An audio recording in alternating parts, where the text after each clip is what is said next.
This is the story of the Wanderers Troupe, a group of musicians that spoke truth to power and were brutally punished in turn. But the fire they lit in the people's hearts would cause the corrupt aristocracy to burn. For flutes they had swords, and for harps they had bows. They performed not only for friends, but also for foes.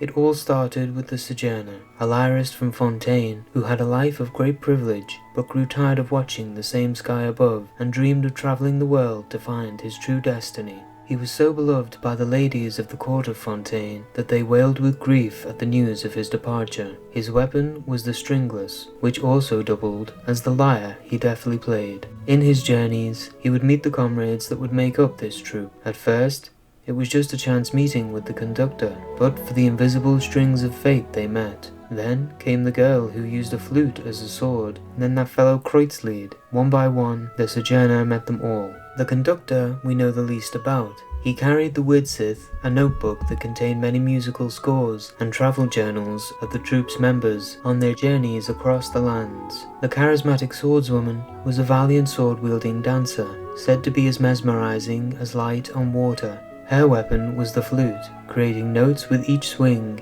Her music was as lethal as it was beautiful to those who would call themselves foes. For that audience, the music drifted far beyond the stage. Then the noble Kreutzlied, a member of the ruling Lawrence clan of Mondstadt, who witnessed the cruelty of the aristocrats he once called family, decided to join the troupe, much to his peers' disdain. He may also be the exile mentioned in the artifact set of the same name, a noble exiled for killing a member of his own clan. He had a strange clock embedded into his greatsword named the Bell, and it kept perfect timing for the troupe, whether in song or battle.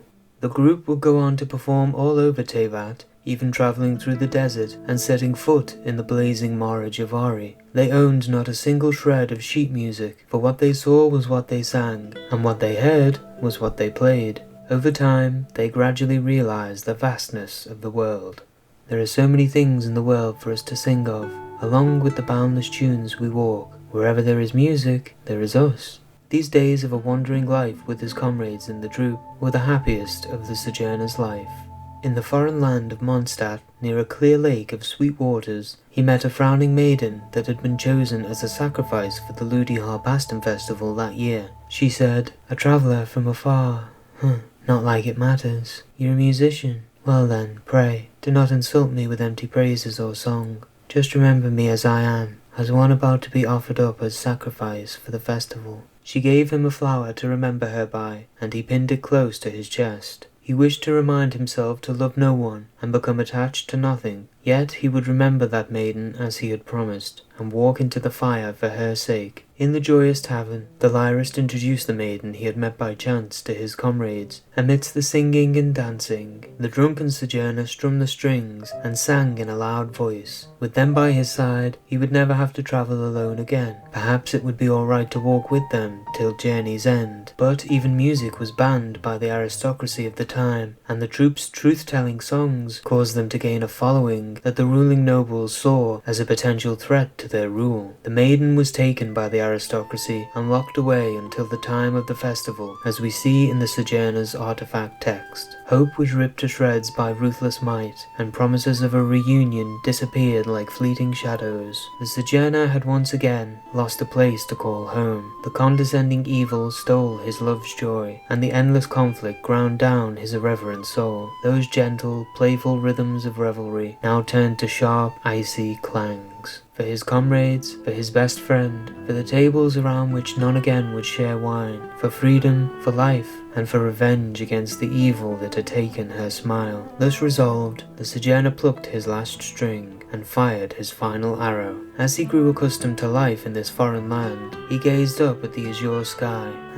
So the sky here was the same as the one back in his homeland. As the troupe were leaving Mondstadt, the departing Sojourner would take a crown of willow branches as a final memento. With it, he would remember his lover, now departed like a dandelion on the breeze, a prisoner of the nobility. For reasons he knew not himself, his lyre song revealed his true heart. What would move me, you ask? Well, it would be your smile. I've never known you to smile after all, not even once. I will break the chains that bind you. When that time comes, would you let me see you smile? Yes, and thank you. It would be wonderful indeed if you could do that. Pretty words, but who could trust them coming from a singer? On their journeys, the wanderer would often think back to that imprisoned maiden of the land of wine. The sojourner pursued both fate and the inexorable passage of time. The troop that resisted the aristocracy and their end could be seen in this eternal flow of time. In the course of a long journey, even the most well-made watch might cease to work. The only unfailing marker of time was the passage of the sun and the moon. So, to chase formless time, the sojourner could only pursue light itself. The great halls of the nobility and the rebellious troop with no room to lay their heads, both would churn just the same by the flow of time, and both, like fleeting dreams, raced towards the same destruction. Under the moonless night sky, the dark shadows drew upon the sojourner's tired face. The songs are spent like arrows few, to the choir the curtain calls. Shall I ever see you smile anew, when the tower in the city square falls? Throughout the troop's large following, many referred to them as the swordsman's troop, out of hope or fear that they might be the ones to take down the oppressive aristocracy. The sojourner had waited long enough, and his troop were at his side, willing to risk their lives to rescue the maiden and bring down the corrupt leaders of Mondstadt. Their final act was an attempt to storm the city and impose the death sentence upon its tyrannical rulers. Though they fought bravely and gave the people of Mondstadt a glimmer of hope that they might soon be free, they were no match for the armies of a nation. As they retreated, the sojourner stayed until the end, deftly plucking the instrument strings and raining down a torrent of arrows to protect his comrades. He played until he exhausted his repertoire and his arrows. He died with no regrets, other than not being able to play the love song for his true love. Alongside him was the conductor, said to have died still holding on tightly to the notebook of the troop's journeys, the Widsith. The swordswoman was captured and forced to become a gladiator, dubbed the Dawnlight Swordswoman. She inspired the knight Ragnvindr to take up the name of the Dawn Knight, and eventually join in Vanessa's rebellion. He says this in Ballads of the Squire. One day at the crack of dawn, a dancer whose sword was her song set foot in Mondstadt. Though clad in chains, with cuffed hands and fettered feet, in her silence lay a song. It was the song of freedom, a song of a brighter dawn beyond the walls, a joyous ballad, sung without reservation by a people unrestrained. She was the Dawnlight of the Wanderer's troop, but she spelled eternal midnight for the aristocracy. I once asked her, "Why do you come to overthrow our aristocrats? Do you not know that they are the first among us? Wherefore do you place their lives on a pedestal?" came her voice, like a fresh breeze. "If you claim to know the wind as your companion, then did you not once know freedom too?" To her lonesome listeners, she told a tale of our rulers' better ancestors who held divine power, a tale of angels, gods, and vile dragons, a tale of the deities and the peoples of all the land. Each myth and legend she turned to song, and the wind carried the song to all corners of the land. In the aristocrat's arena, her sword sang once more, her final masterpiece, but it stopped short of perfection. A nameless knight retrieved her sword from the blood-soaked battlefield and buried it where the gentle winds meet in communion.